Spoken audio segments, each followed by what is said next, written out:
A excomunhão é uma medida disciplinar dentro da Igreja Católica que tem como objetivo afastar, temporariamente, um fiel que cometeu uma falta grave. Ela não é uma expulsão da Igreja, mas sim uma forma de corrigir alguém que se afastou dos ensinamentos da fé. Ao ser excomungada, a pessoa fica excluída da comunhão com a Igreja, ou seja, não pode participar plenamente da vida sacramental, como receber a Eucaristia ou os outros sacramentos. Essa punição existe para chamar a atenção do fiel para a gravidade de seu erro, ajudando-o a refletir e buscar a reconciliação com Deus e com a comunidade da Igreja. Portanto, a excomunhão tem um caráter medicinal, com o intuito de corrigir e levar a pessoa de volta ao caminho da salvação. A excomunhão, diferentemente do que muitos pensam, não é uma expulsão definitiva da Igreja.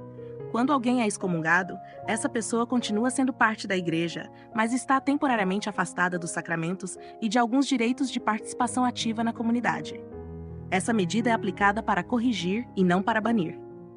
A Igreja, como uma mãe misericordiosa, deseja que o fiel perceba o erro e busque a reconciliação. A excomunhão é, portanto, um chamado ao arrependimento, uma oportunidade para que a pessoa se arrependa, confesse seus pecados e assim seja restaurada a plena comunhão com a Igreja. O objetivo nunca é a separação definitiva, mas sempre a cura espiritual e o retorno à vida de fé em harmonia com a comunidade. A excomunhão pode ocorrer de duas formas diferentes, dependendo da gravidade e do tipo de infração. A primeira é chamada de latae sententiae, que significa que a pena é aplicada automaticamente. Isso acontece quando alguém comete certos pecados graves, como o aborto ou a heresia. Nesse caso, a própria ação já resulta na excomunhão, sem que seja necessário um julgamento formal ou uma declaração pública. A segunda forma é chamada de ferendae sententiae. Aqui, a excomunhão é imposta por uma autoridade eclesiástica, como um bispo, após um processo de julgamento. Isso ocorre quando a situação exige uma avaliação mais profunda para decidir se a excomunhão é apropriada. Ambas as formas de excomunhão têm o mesmo objetivo: levar o fiel ao arrependimento e à correção de seus erros. Mas o modo como são aplicadas depende da natureza da infração. Existem certas ações que são tão graves aos olhos da Igreja que podem levar diretamente à excomunhão. Uma dessas infrações é a heresia, que é quando alguém, de forma consciente e deliberada, nega ou rejeita uma verdade de fé que a Igreja ensina. Por exemplo, negar a divindade de Cristo ou a ressurreição dos mortos são exemplos de heresias. Outra infração muito grave é a apostasia, que é o abandono total da fé cristã. Quando uma pessoa renuncia à fé em Cristo e se afasta da Igreja de forma completa, ela comete apostasia. A Igreja vê esse ato como uma rejeição à própria salvação, o que é algo muito sério. A profanação dos sacramentos, especialmente da Eucaristia, também pode resultar em excomunhão. A Eucaristia é o centro da vida cristã, pois nela acreditamos que está presente o próprio corpo e sangue de Cristo. Desrespeitar ou tratar de forma indevida a Eucaristia é visto como uma ofensa gravíssima. Outras infrações que podem levar à excomunhão incluem o aborto e o envolvimento em práticas ocultas, como a feitiçaria. No caso do aborto, a Igreja considera que a vida humana é sagrada desde a concepção. Por isso, o ato de tirar uma vida inocente é uma ofensa direta ao mandamento de não matarás, resultando na excomunhão automática para quem participa ativamente desse ato. Existem também infrações que envolvem a ordenação ilícita de bispos sem a aprovação do Papa ou ainda quando alguém impede que a Igreja exerça seu poder e missão. Todas essas ações ameaçam a unidade e o testemunho da Igreja no mundo. Cada uma dessas infrações ataca, de alguma forma, a fé, a moral ou a unidade da Igreja. Por isso, a pena da excomunhão é imposta, para que o fiel entenda a gravidade do ato e possa buscar uma verdadeira conversão.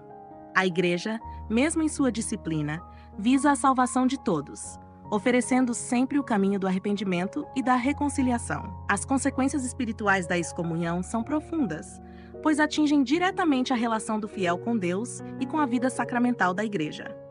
Quando uma pessoa é excomungada, ela fica privada de receber os sacramentos, que são os meios pelos quais a graça de Deus é comunicada aos fiéis. A primeira grande consequência é a impossibilidade de participar da Eucaristia, o sacramento central da vida cristã. A Eucaristia nos une de forma íntima a Cristo e à comunidade dos fiéis, e estar privado desse alimento espiritual é uma perda imensa. O excomungado também não pode receber outros sacramentos, como a confissão, que é o caminho ordinário para a reconciliação com Deus. Isso significa que, enquanto a excomunhão perdurar, o fiel não pode confessar seus pecados e receber a absolvição, o que aumenta a urgência de buscar uma correção de vida para voltar à plena comunhão. Além da privação dos sacramentos, o excomungado é proibido de assumir qualquer tipo de responsabilidade ou ministério dentro da igreja. Isso significa que a pessoa não pode exercer funções como catequista, ministro da Eucaristia ou ocupar cargos de liderança em grupos ou movimentos paroquiais. A razão para isso é que, estando afastada da comunhão da igreja, a pessoa não pode ser uma referência ou guia espiritual para os demais. Essa exclusão dos ministérios e funções eclesiais serve como um forte lembrete de que a vida de um cristão está profundamente enraizada na comunhão com Deus e com a igreja.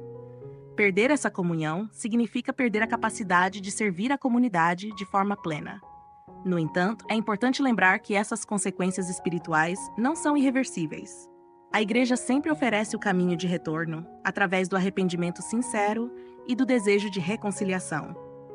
Em última análise, a excomunhão é um convite para o fiel refletir profundamente sobre sua vida espiritual, reconhecer seus erros e buscar novamente a graça de Deus e a comunhão com a igreja. Deus, em sua infinita misericórdia, está sempre pronto a acolher de volta aqueles que se arrependem de coração. A excomunhão não traz apenas consequências espirituais, mas também impacta diretamente a vida social e a participação do fiel na comunidade da igreja. Uma pessoa excomungada fica impedida de exercer várias funções dentro da vida eclesial, o que reforça a gravidade da situação. Por exemplo, quem está excomungado não pode ser padrinho ou madrinha de batismo ou crisma. Isso porque o padrinho e a madrinha têm a responsabilidade de guiar o afilhado na fé católica, e uma pessoa afastada da comunhão da igreja não está em condições de cumprir esse papel. Da mesma forma, a excomunhão impede que a pessoa exerça qualquer função litúrgica, como ser leitor nas missas, distribuir a Eucaristia ou atuar como ministro extraordinário da comunhão. Tudo isso é bloqueado até que a situação seja resolvida. Outro ponto importante é que a pessoa excomungada também não pode casar-se na igreja. O matrimônio é um sacramento, e para recebê-lo, é necessário estar em plena comunhão com a igreja. Enquanto a excomunhão perdurar, a pessoa não pode receber o sacramento do matrimônio, o que pode causar grandes desafios na vida familiar e pessoal. Além disso, o excomungado também não pode assumir cargos de responsabilidade dentro da comunidade, como ser membro de um conselho paroquial ou participar de comissões pastorais. A excomunhão afasta o fiel dessas funções até que haja uma reconciliação com a igreja. É importante lembrar que essas consequências sociais e canônicas não são punições para humilhar o fiel, mas são medidas que destacam a necessidade de conversão e arrependimento.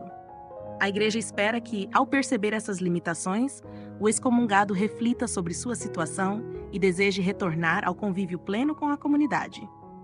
Portanto, a excomunhão não é apenas um ato disciplinar, mas também um convite à restauração e ao reencontro com a fé e com a igreja. A excomunhão não tem o objetivo de condenar alguém para sempre ou de punir de forma definitiva. Pelo contrário, ela tem um caráter medicinal. A igreja aplica essa pena como um chamado ao arrependimento e à conversão. É uma forma de alertar o fiel de que suas ações o afastaram da comunhão com Deus e com a igreja, e que é necessário corrigir esse caminho. Assim, a excomunhão busca a correção do fiel, não a sua condenação. A igreja sempre deixa aberta a porta para o arrependimento, oferecendo a oportunidade de reconciliação por meio de um verdadeiro desejo de mudança e do retorno à vida de graça. O propósito final é sempre a salvação da alma, e não uma punição eterna. A boa notícia é que a excomunhão não é um estado permanente. A reintegração na igreja é sempre possível, e o caminho para isso é o arrependimento genuíno e a confissão. Quando uma pessoa se dá conta de que se afastou da comunhão com Deus e da igreja, o primeiro passo é buscar a reconciliação. Dependendo da gravidade da infração que levou à excomunhão, essa reintegração pode ocorrer através da confissão dos pecados e da demonstração de um verdadeiro desejo de mudança. Em alguns casos, a intervenção de uma autoridade eclesiástica, como um bispo ou até mesmo o Papa, pode ser necessária para formalizar a retirada da excomunhão. Isso é comum em infrações mais graves, onde a situação exige um processo de discernimento e acolhimento pastoral. A igreja sempre está pronta para acolher aqueles que se arrependem e desejam voltar ao convívio, reafirmando que a misericórdia de Deus é infinita e que a salvação sempre é uma possibilidade, independentemente das dificuldades enfrentadas. Essa reintegração é um testemunho do amor e da compaixão de Deus, que deseja que todos os seus filhos estejam em plena comunhão com Ele e com a sua igreja. A excomunhão, embora pareça uma medida severa, revela o profundo equilíbrio entre justiça e misericórdia que a igreja busca sempre preservar. A disciplina aplicada não visa simplesmente punir, mas é uma ferramenta que, quando utilizada corretamente, serve para corrigir e orientar os fiéis de volta ao caminho da salvação. É um lembrete de que a santidade é essencial na vida cristã e que, por amor, a igreja deseja proteger essa santidade tanto para o indivíduo quanto para a comunidade. A verdadeira missão da igreja é sempre a salvação da alma. Cada ato disciplinar, incluindo a excomunhão, deve ser visto através da lente da misericórdia divina. A igreja não fecha as portas, ela sempre busca abrir um caminho de retorno, acolhendo aqueles que se arrependem sinceramente. Assim, a excomunhão, longe de ser um fim, é um convite à reflexão, ao arrependimento e ao reencontro com a graça de Deus. O valor da disciplina, portanto, reside na sua capacidade de guiar os fiéis para uma vida de maior comunhão com Deus e com a Igreja, onde todos são chamados a experimentar a infinita misericórdia do Senhor. Se você gostou deste vídeo, não esqueça de curtir e se inscrever no canal. Ative as notificações para não perder nenhum dos nossos novos conteúdos. Sua participação é muito importante, então deixe um comentário abaixo com suas dúvidas ou sugestões. Adoramos ouvir você. Para aprofundar ainda mais o tema, assista ao nosso vídeo sobre o juízo particular, o que acontece com a alma após a morte. Vamos juntos explorar esses importantes aspectos da fé.